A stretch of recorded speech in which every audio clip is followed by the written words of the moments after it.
There is a rhythm to life that exists beyond the noise, a pulse that moves quietly through every joy, every loss, every unanswered question. Anxiety and fear are not intruders in this rhythm. They are simply notes in the song, sometimes sharp, sometimes trembling, but always part of the music. What if they are not here to break you, but to teach you how deeply you are alive? Your mind is not a prison, though it may feel like one.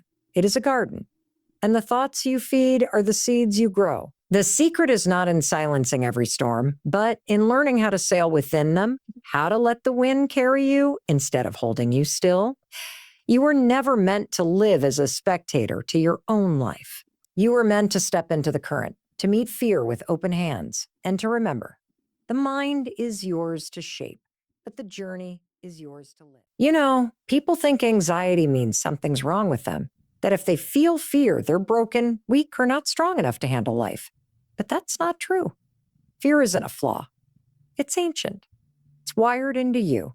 And if you don't understand where it comes from, you'll spend your whole life trying to fight something that isn't even the enemy. Think about it. Your brain was designed thousands of years ago when a danger-bent predator was hiding in the bushes. It evolved to scan for threats constantly, because missing just one could have been the difference between life and death. Fast forward to now. There are no saber-toothed tigers in your living room, but your brain doesn't know that. It sees uncertainty, rejection, change, and it treats them exactly like physical danger. That's why your heart races before a presentation. That's why your stomach drops before a tough conversation. That's why you freeze when an opportunity shows up, because the oldest part of your brain thinks it's keeping you safe by stopping you. And here's the thing. It's doing its job perfectly. Your brain's job is not to make you happy. Its job is to keep you alive. And sometimes those two goals, safety and happiness, are in direct conflict. You want to start a business, meet new people, move to a new city, but the moment you step outside your comfort zone, your survival brain kicks in and says, nope, this feels dangerous. Let's go back to what we know. If you don't realize this is just programming, you'll believe it's the truth. Mm-hmm. You'll think, if I feel afraid, it must mean I'm not ready. It must mean this isn't for me. But fear is not proof something is wrong. Most of the time, it's proof you're about to grow. Here's the shift. You need to stop asking, how do I get rid of fear? And start asking, how do I work with the way my brain is wired? Because you can't outsmart biology, but you can retrain it. And it starts with awareness. Oh, this is just my survival brain doing what it's been trained to do for thousands of years. That simple recognition creates space between you and the fear. It moves you from being inside the reaction to watching it happen. And that's power. Because once you can see it, you can choose how to respond instead of just reacting. This is the real secret. No one tells you. You don't have to feel ready to take action. You just have to understand that the part of you screaming a don't do it is running on outdated software. And here's the beautiful part. Every time you act despite fear, you teach your brain a new lesson. You're literally rewiring it. You're proving that the things it labeled as easier are actually safe. And not just safe, but life-changing. Your ancestors survived by avoiding threats. You will thrive by walking through them. The instinct that once kept you alive can now keep you small, unless you decide to take the wheel. The fear is not here to stop you. It's here to wake you up, to sharpen you, to make sure you're paying attention. The goal isn't to erase it. The goal is to see it for what it is, a signal you're stepping into something that matters. And if you truly get that, you'll never see fear the same way again. You are not broken. You are not weak. You are built exactly the way you were meant to be. And now you get to decide what you'll do with it. We've been taught to treat fear like a villain, something to defeat, conquer, or erase. But what if that's the reason it keeps showing up? What if fear isn't an enemy at all, but a messenger? You see, fear has one job, to get your attention. It's like an alarm clock in your mind. And like any alarm, the sound can be annoying, jarring, even overwhelming. But the purpose isn't to hurt you. It's to wake you up. Think about it. Fear always shows up right before a moment that matters. That's not an accident. You don't get nervous about something that doesn't have meaning. You don't feel anxious about things that don't have the power to change you. The problem is, most of us hear the alarm and hit a snooze. We retreat. We cancel the plan. We avoid the conversation. And in doing so, we train ourselves to believe that fear means a stop. But fear doesn't mean stop. Fear means pay attention. It's the mind's way of saying important is happening here. You're about to cross into new territory. If you reframe it like that, fear stops being a wall you crash into and becomes a doorway you walk through. That shift changes everything. When you feel that tightness in your chest, that racing heartbeat, that little voice whispering that this could go wrong, instead of resisting it, get curious. Ask it, what are you trying to tell me? Sometimes the answer will be practical. Maybe you need to prepare more. Maybe you need to slow down. And sometimes the answer will be a challenge. You're scared because this matters. Because it will change you. Because it will take you somewhere you've never been. This is where the magic happens. When you stop trying to silence fear and instead start having a conversation with it. You turn it from a dictator into a guide. And here's the thing, guides don't always speak softly. Sometimes they shake you awake. Sometimes they push you into the cold water so you can remember you know how to swim. I want you to think about something in your life you've been putting off because of fear. That phone call, that idea, that leap you've been imagining for years. What if fear is actually the proof you should take that step? What if it's not warning you away, but marking the exact spot where you should begin? Every life-changing decision I've ever made had fear wrapped around it. Every turning point came with a voice that said, "You're not ready." But here's the truth. Fear will be there whether you start today or wait another 5 years. The difference is, if you start now, you move forward with it. If you wait, you just stand still and let it keep circling you.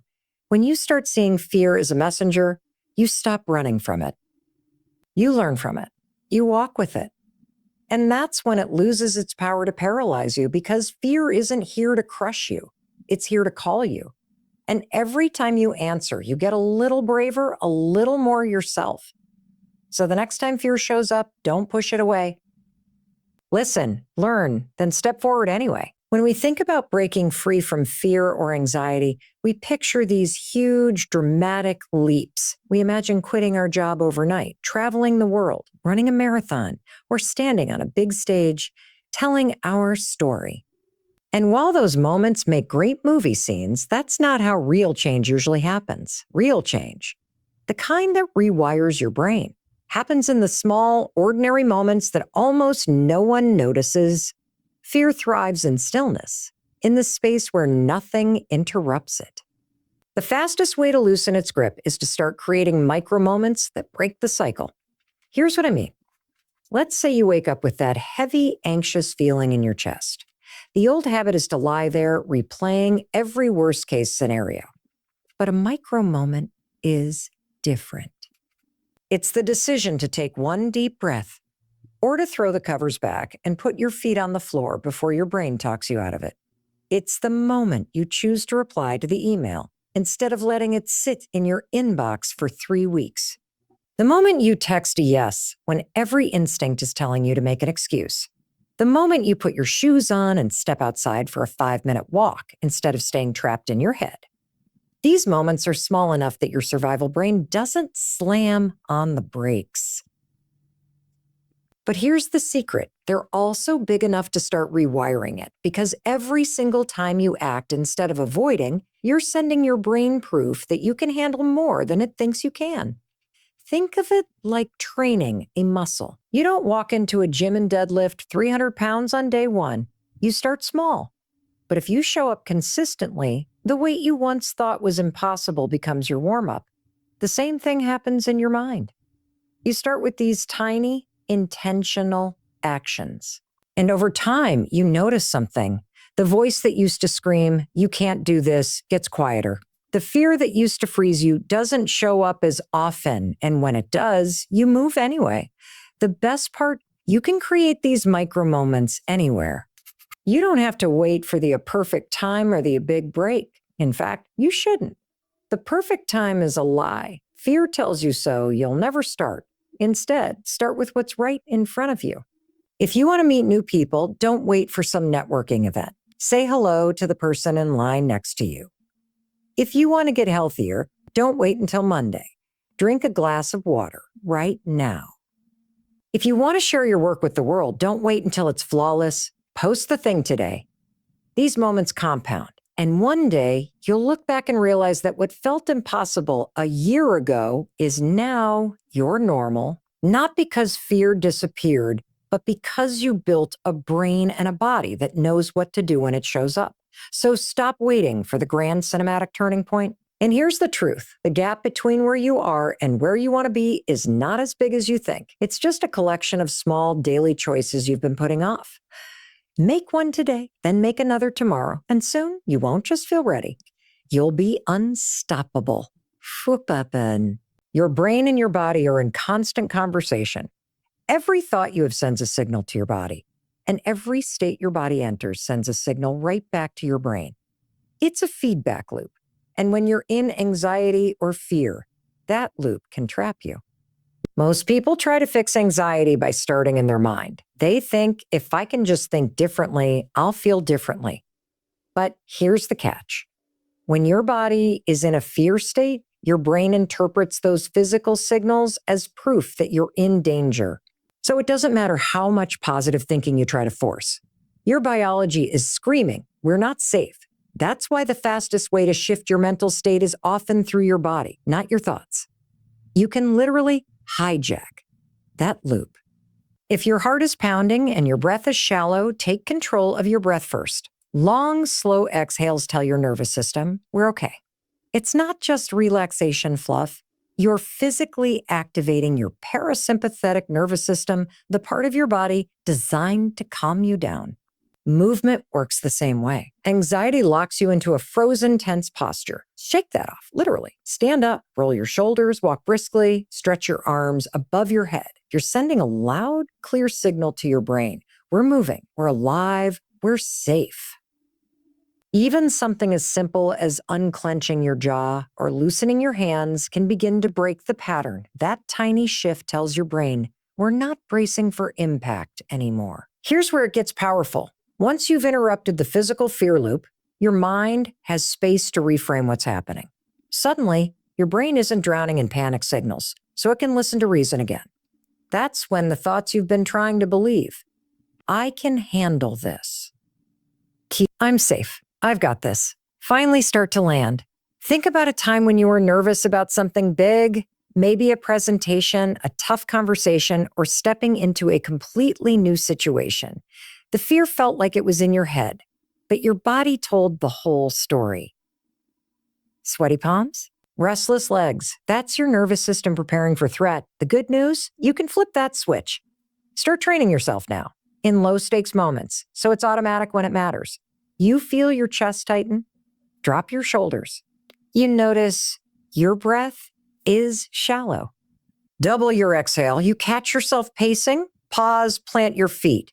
Feel the ground under you. Over time, you teach your brain that a fast heartbeat doesn't have to mean danger. Shaky hands don't have to mean a stop. The signals are still there, but they no longer control the meaning you attach to them. And here's the thing. When you learn to use your body this way, you're not just reducing fear in the moment.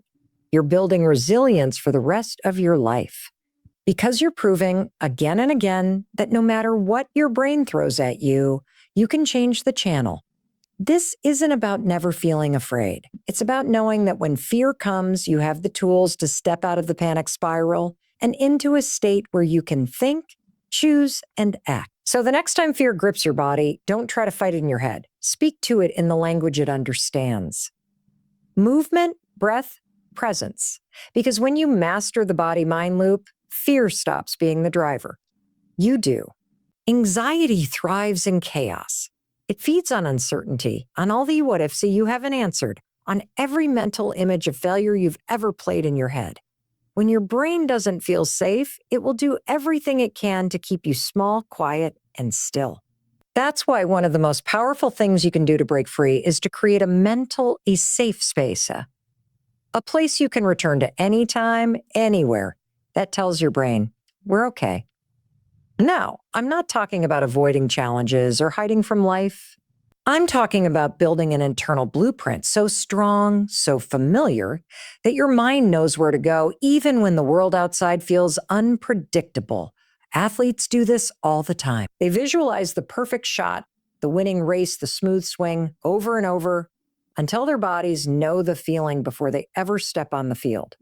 You can do the exact same thing with calm. Here's how it works. Close your eyes and picture a place, real or imagined, where you feel completely at peace. It could be a cabin in the mountains, a sunlit beach, a quiet library, or even a childhood bedroom where you felt safe. See every detail. What's the light like? What colors surround you? What sounds do you hear? Is there a smell in the air? The more specific you are, the more real it becomes to your brain. Then, and this is the part most people skip, connect that image to your body. Breathe the way you would breathe if you were in that place. Relax your jaw, drop your shoulders. Your gaze. You're teaching your nervous system to associate those physical cues with safety. The more often you practice this, the faster your brain will learn the route. At first, it might take a few minutes to get there, but over time, you'll be able to shift in seconds. You'll be in the middle of a crowded, tense, overwhelming moment, and just by breathing, softening your posture, and recalling that blueprint, you'll feel the calm settle in. This isn't some mystical trick, it's neuroscience.